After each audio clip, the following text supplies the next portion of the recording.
मेरा नाम अतुल राय है। मेरी जेई मेंस सेकंड इसमें शिफ्ट में 99.45 परसेंटाइल आई थी।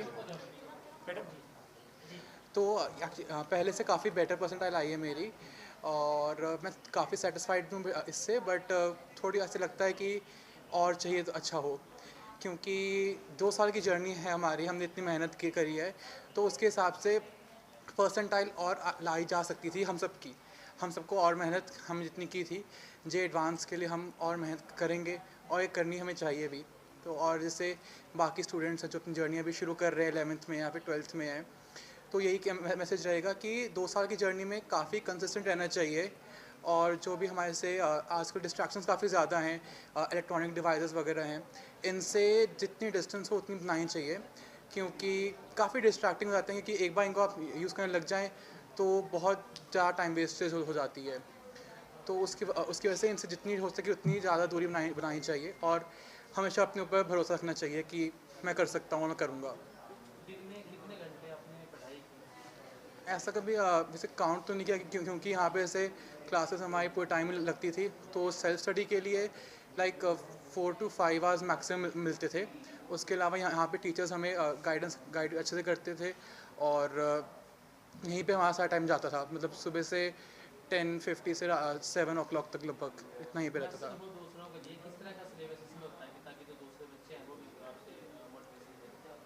ऐसे वो तो मतलब बेसिक मतलब 11 12 का सिलेबस अच्छे से कवर करना चाहिए अपना।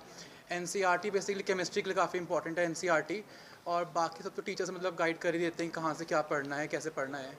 तो उसके लिए उतना कुछ मतलब है नहीं कहने के लिए टीचर्स का।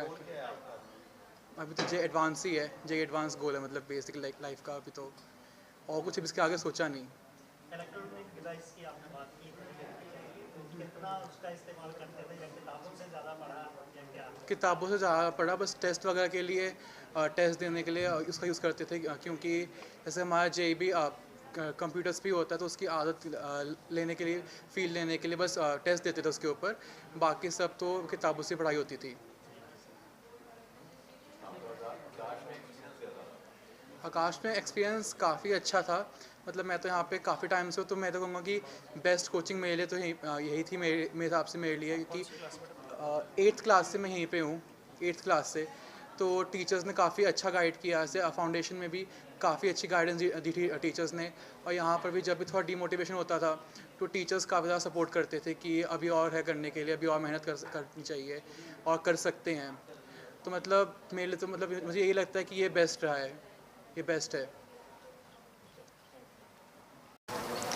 सर बहुत अच्छा फ़ील होता है जब हम बच्चों को देखते हैं कि जितनी उन्होंने मेहनत की है वो उसका रिज़ल्ट भी लेके आ रहे हैं। इसमें दोनों लोगों की मेहनत रहती है, टीचर्स की भी और बच्चों की भी, प्लस मैं तो बोलूँगी पूरे सिस्टम की मेहनत रहती है, क्योंकि सिस्टम को अकॉर्डिंगली चीज़ें इनको प्रोवाइड करवानी होती हैं। इनके टेस्ट हैं, इनके असाइनमेंट हैं, इनकी क्लासेस वगैरह हैं, तो वो सबकी मेहनत मिल के मेन बच्चों की मेहनत है।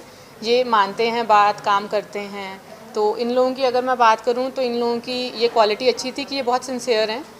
जो भी मैं इनको काम दूं, इनको मतलब गाइड तो हम करते हैं बट चलना अल्टीमेटली बच्चे को होता है। तो इन्होंने मानी हैं वो बातें और इन्होंने किया है वो। 1-2 बार ऐसा हुआ हो कि चलो नहीं मानी बात, उस पर फिर इन्होंने डांट भी खाई है, बट अल्टीमेटली इन्होंने किया है जो हम लोगों ने इनको जो भी गाइडेंस दी। तो इनकी मेहनत है जो आज रंग लाई है ना। बीइंग देयर मतलब गाइडर्स, बीइंग देयर मेंटर्स, हमें बहुत मतलब ये बहुत अच्छी फीलिंग होती है कि बच्चे कुछ कर रहे हैं, आप जिनको गाइड कर रहे हो, आप किसी का मतलब फ्यूचर बिल्डअप कर रहे हो, उनकी हेल्प कर रहे हो। So it's a very good thing. तो रिज़ल्ट इनका होता है बट अच्छा हम लोगों को लग रहा होता है। किन बच्चों को आप एडमिशन देते हो यहाँ पे? ये कोई भी आए?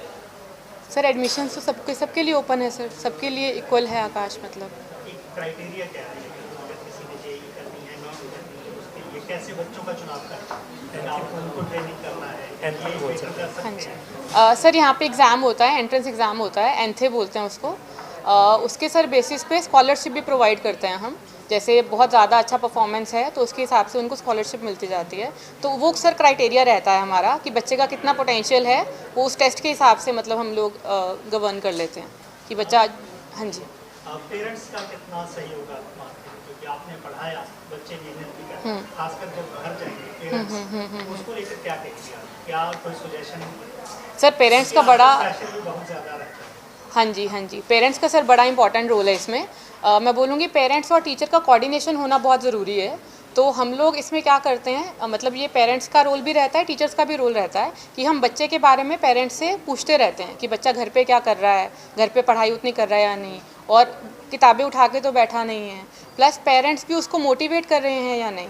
पेरेंट्स ऐसा तो नहीं बोल रहे कि बहुत पढ़ लिया तूने अब रेस्ट कर ले, या फिर उसको मोटिवेट कर रहे हैं। टेस्ट में अगर मार्क्स नहीं आ रहे तो पेरेंट्स उसको कैसे कैसे उस पर ध्यान दे रहे हैं या नहीं। तो वो पेरेंट टीचर दोनों का कोऑर्डिनेशन रहता है, वो सर हम लोग मेंटेन करना पड़ता है। वो आप मान लीजिए कि हमारा पार्ट ऑफ द काम है, वो हम लोग करते हैं, मेंटेन करते हैं। आपका एक्सपीरियंस में कुछ बच्चे ऐसे भी आए हैं कि आपने एडमिशन ना दिया, उनको घर वापस भेज दिया हो कि आप हमारे टाइप से करेंगे? सर मेरे नोन में तो नहीं है सर, ऐसा तो नहीं हुआ है। ऑल इंडिया रैंकिंग की बात करें तो चंडीगढ़ रीजन से ही आप हाँ जी 11वां रैंक पे आया है, तो हाँ जी। कैसा महसूस होता है कि जब नेशनल रैंकिंग में 11वां रैंक जो पहला है वो अगर 11वां है तो वो चंडीगढ़ से है?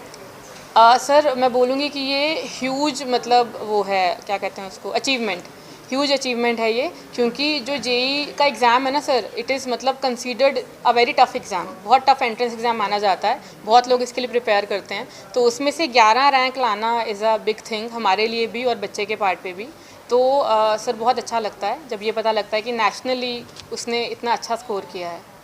तो सर वही लगता है कि सबकी मेहनत रंग लाई है। एज अ टीम हमारी जो मेहनत है वो आज के दिन ही हमें दिखता है कि हमने मेहनत की है, तो हमें फल भी मिला है उस चीज़ का।